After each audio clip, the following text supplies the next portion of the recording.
లక్షల కోట్ల సంపద ఉన్నటువంటి తిరుమల తిరుపతి దేవస్థానానికి ఇప్పుడు డబ్బులు సమస్యగా మారింది.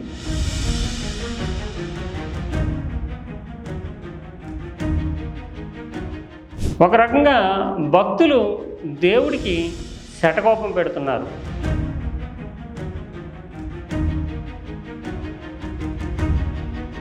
డిమానిటైజేషన్ అనే చర్య ద్వారా వేల కోట్ల రూపాయలు రద్దు చేయడం అనేది జరిగింది.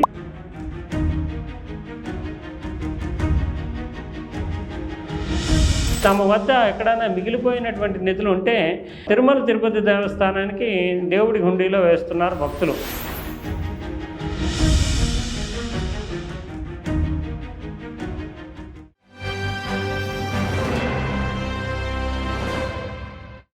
లక్షల కోట్ల సంపద ఉన్నటువంటి తిరుమల తిరుపతి దేవస్థానానికి ఇప్పుడు డబ్బులు సమస్యగా మారింది. వందల కోట్లు తన వద్ద ఉన్న వాటిని వినియోగించుకోలేనటువంటి దుస్థితి ఏర్పడింది.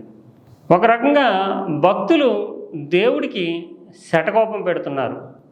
సాధారణంగా దేవుడి ఆశీర్వచనాలకి సంకేతంగా శటకోపం పెట్టడం అనేది ఆనవాయితీ.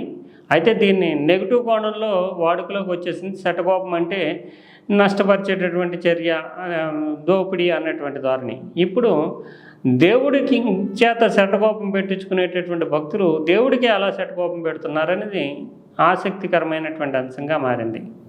తిరుమల తిరుపతి దేవస్థానాన్ని ఇప్పుడు ఒక విచిత్రమైనటువంటి సమస్య వెంటాడుతోంది.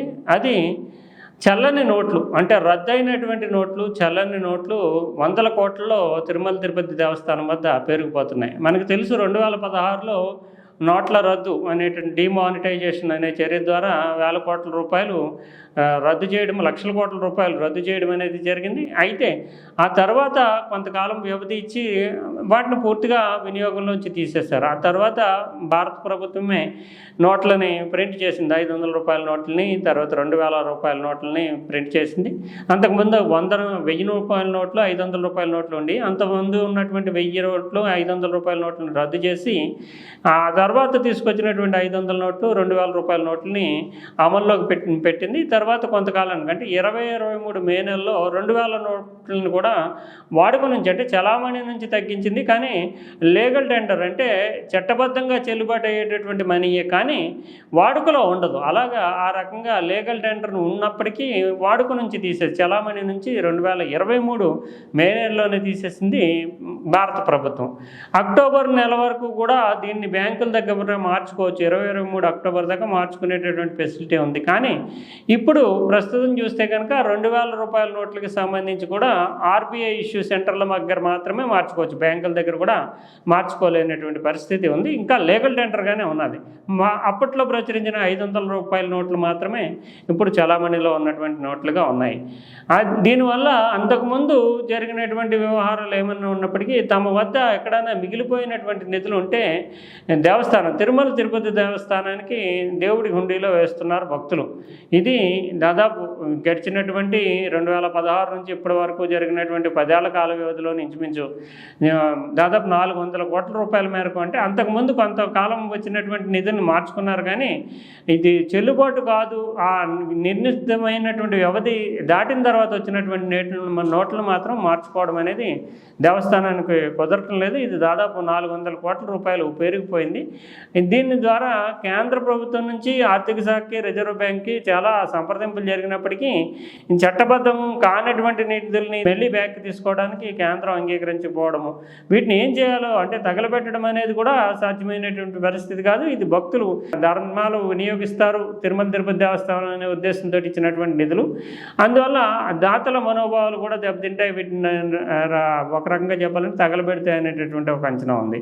ఇది బ్యాంకులేమో వీటిని తీసుకోవు. 400 కోట్ల రూపాయలకి సెక్యూరిటీ ఇచ్చి కాపాడుకోవాల్సినటువంటి పరిస్థితి దేవస్థానంలో ఉంది. ఇప్పటికీ కూడా 2000 రూపాయల నోట్లను కూడా నెలకి 20 నుంచి 25 కోట్ల రూపాయలు అంటే రోజుకి 75 నుంచి 80 లక్షల రూపాయల వరకు ఈ రూపంలో కూడా అంటే ఈ 2000 రూపాయల నోట్లు అంటే చలామణిలో లేని నోట్లు కూడా వస్తున్నాయి. కానీ దీన్ని ఆర్బీఐ ఇష్యూ సెంటర్లు బ్యాంకుల ద్వారా పరిష్కరించుకుంటున్నారు. అంటే 25 నుంచి 30 కోట్ల రూపాయల మేరకు ఈ 2000 రూపాయల నోట్లు మాత్రం నగదుగా మార్చుకోగలుగుతుంది తిరుమల తిరుపతి దేవస్థానం. కానీ ఈ పాత ఉండేటటువంటి నోట్లు 400 కోట్లు మాత్రం ఇంకా ఏం చేసుకోవాలో తెలియనటువంటి పరిస్థితి ఉంది. దాని మీద నిర్ణయం అంటే కేంద్ర ప్రభుత్వంతో ప్రత్యేకంగా చంద్రబాబు నాయుడు స్థాయిలో మాట్లాడాలి అనేటటువంటి డిమాండ్ కూడా వినవస్తుంది. అయితే దీని మీద చంద్రబాబు నాయుడు మాట్లాడతారా లేదా అని పక్కన పెడితే తిరుమల తిరుపతి దేవస్థానానికి మనకు చూస్తే 400 కోట్లు పెద్ద మొత్తంగా కనిపిస్తుంది. కానీ తిరుమల తిరుపతి దేవస్థానానికి ఆల్మోస్ట్ 5,500 కోట్ల రూపాయల బడ్జెట్ ఏడాది ఉంటుంది. తర్వాత 1,880 కోట్లు హుండీ ద్వారానే ప్రతి ఏటా వస్తూ ఉంటుంది. మరో 1,200 కోట్ల పైచిలకు వడ్డీల రూపంలో అంటే ఆల్రెడీ బ్యాంకుల్లో డిపాజిట్లుగా ఉన్నటువంటి మనీ మీద వడ్డీల రూపంలోనే 1,250 కోట్ల వరకు వస్తుంది. ఇతరత్ర అనేక రూపాల్లో నిధులు సమకూరుతూ ఉంటాయి తిరుమల తిరుపతి దేవస్థానానికి. అయితే దీంట్లో ఒక నిర్లక్ష్యం తొలి దశలోనే దీనిని ఫాలోఅప్ చేయకుండా కొంత నిర్లక్ష్యం వహించడము, అప్పట్లో ఉండేటటువంటి యంత్రాంగాలు కొంత నిర్లిప్తత కనబరచడంతో ఈ నిధులు పేరుకుపోయాయి. తీవ్రమైనటువంటి ఒత్తిడి అప్పట్లోనే 1-2 సంవత్సరాల లోపులోనే కనుక దీన్ని పరిష్కరించుకుని ఉంటే కనుక క్లియర్ అయ్యి ఉండేదని. ఏదేమైనప్పటికీ కూడా ఈ డబ్బుల్ని పాడేయటము లేదంటే ఇతరత్ర వినియోగించడానికి సాధ్యం కాదు. కాబట్టి వాటిని బ్యాంకుల్లో డిపాజిట్ చేయడం కూడా ఇప్పుడు సాధ్యం కాదు. అందువల్ల ఆ నిధులను తీసుకొచ్చి ముడుపుల రూపంలో చెల్లించడం అనేది మాత్రం భక్తుల యొక్క విచిత్రమైనటువంటి మానసిక పరిస్థితిని తెలుపుతుంది. అంటే తిరుమల తిరుపతి దేవస్థానం ఏదో ఒకటి చేసుకుంటుంది, దేవుడికి ఇచ్చేస్తాం మనం అనేటువంటి మొక్కుబడి అంటే ఒక పవిత్రమైనటువంటి కార్యక్రమం. కానీ మొక్కుబడిలో కూడా పద్ధతులు అంటే తప్పుడు దారులు వెతుక్కుంటున్నారు భక్తులు అనేదానికి ఇది ఒక నిదర్శనంగా నిలుస్తోంది.